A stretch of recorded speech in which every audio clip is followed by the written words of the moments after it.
demandas trabalhistas são enormes, e o CCJUF tem que concatenar ali todas essas possibilidades para não levar logo, entendeu, para uma greve, né?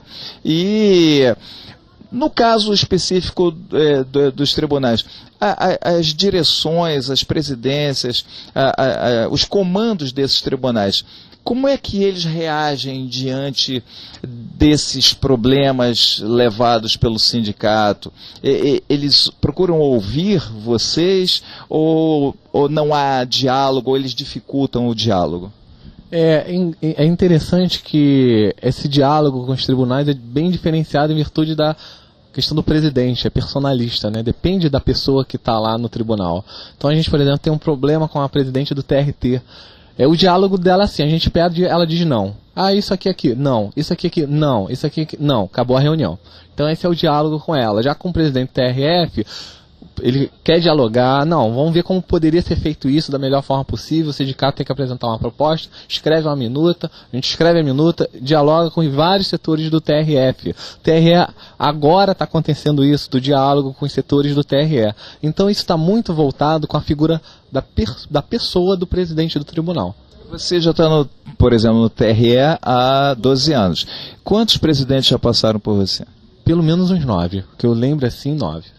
Desses 9 presidentes, todos eles têm essa mesma característica do diálogo, ou você já teve características parecidas com essa que você está citando especificamente no TRT? Da falta de diálogo. No TRE também tem um lado também do sindicato, né? Eu entrei agora em 2005 como diretor.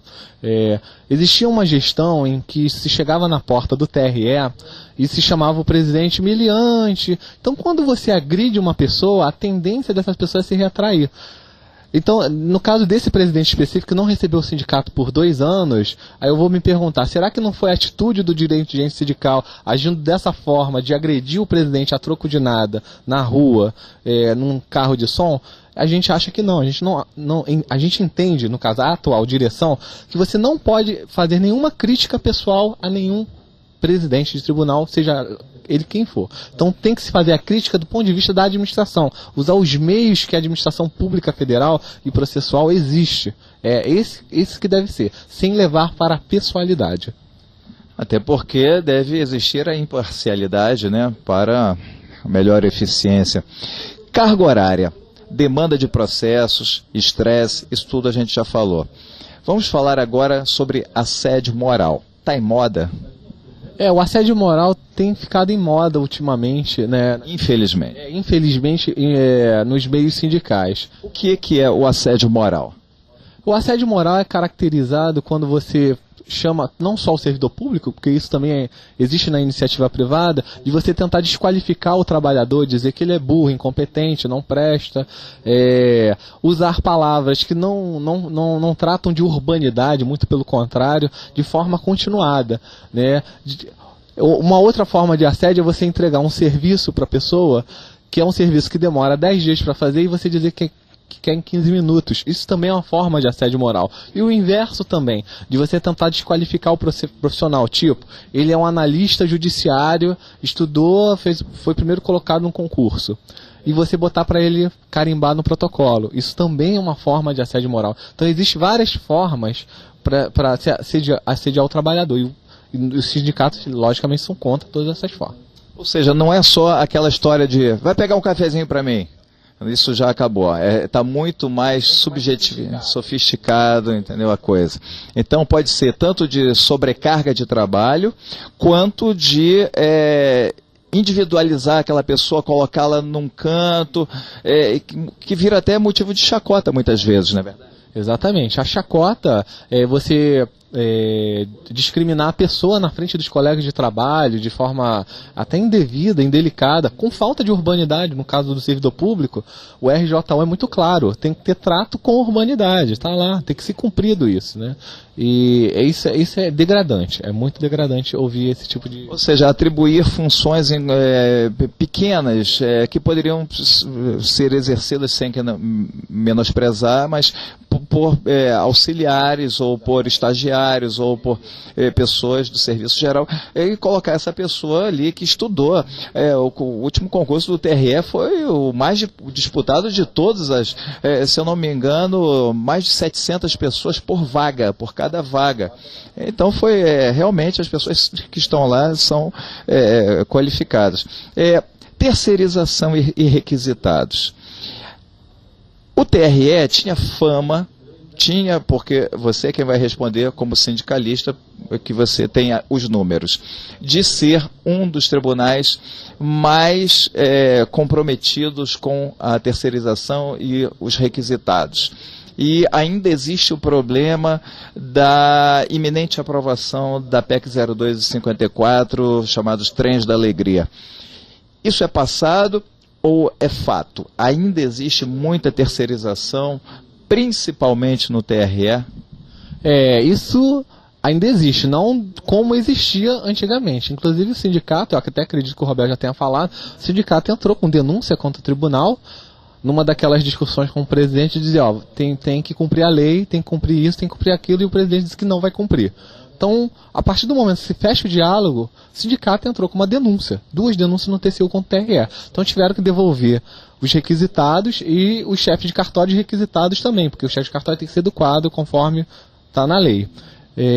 Na questão da terceirização, existe uma lei que trata especificamente da terceirização, e eu vi um documento assinado inclusive pelo ministro do Planejamento, Procurador-Geral da República, o Advogado-Geral da União, várias personalidades assim, para cumprir com prazo, se eu não me engano, até final de 2009, de converter as terceirizações em concurso público. Eu li esse documento, bem recente, em 2 semanas.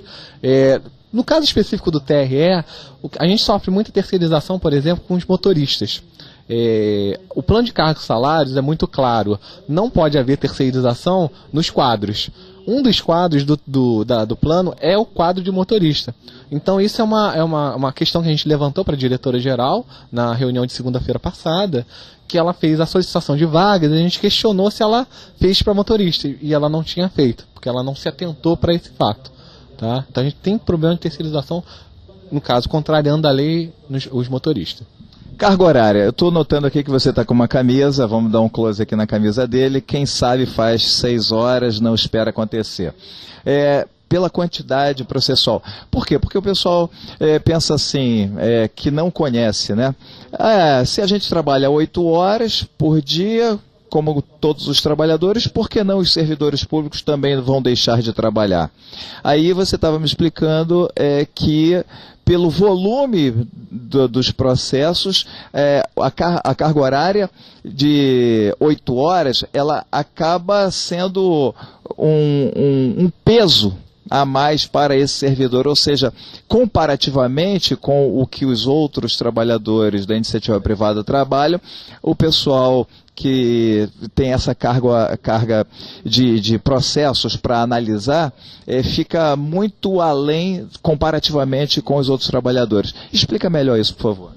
Tem várias questões para serem esmiuçadas. Primeira questão, eu li uma pesquisa médica que diz que a carga horária máxima de qualquer trabalhador máxima é de 40 horas semanais. Tá? Então a carga do Brasil é 44 horas. Em muitos países a carga é muito menor, 35 horas, 36, 38, dependendo do país. A CUT já tem a proposta de baixar a carga horária para 40 e no futuro baixar para 36 horas. Ou seja, a gente não tem a ilusão que é 6 horas para o servidor público. Não é só isso. É para todos. Só que isso é uma luta que tem que ser implementada por todos os servidores e trabalhadores de uma forma geral. Que é uma luta geral no Congresso Nacional, uma batalha que temos que enfrentar lá. No caso da baixar a carga horária, muita gente acha que o cara trabalha 8 horas, se trabalhar 6, o que vai acontecer no serviço público? Vai prestar um serviço ruim. E temos que ter essa preocupação. O sindicato não pode simplesmente querer aumentar o salário e diminuir a carga horária. Ele tem que pensar no público também, no serviço público. Existem estudos já feitos com teses, mestrado, dizendo o seguinte: a curva não é linear. Não é o fato de você trabalhar 6, 8, 10, 12 que a produção vai aumentar. Muito pelo contrário. a curva decresce com o aumento da carga horária de trabalho. Então, se você hoje diminuir a carga no serviço público de 8 para 6, você aumenta a produtividade. Por quê? Os casos de Ler, Dort e problemas psiquiátricos vão diminuir. As licenças vão diminuir, a pessoa vai estar mais no trabalho. Muitas pessoas rendem muito mais quando trabalham 6 horas direto do que trabalham 4, descansam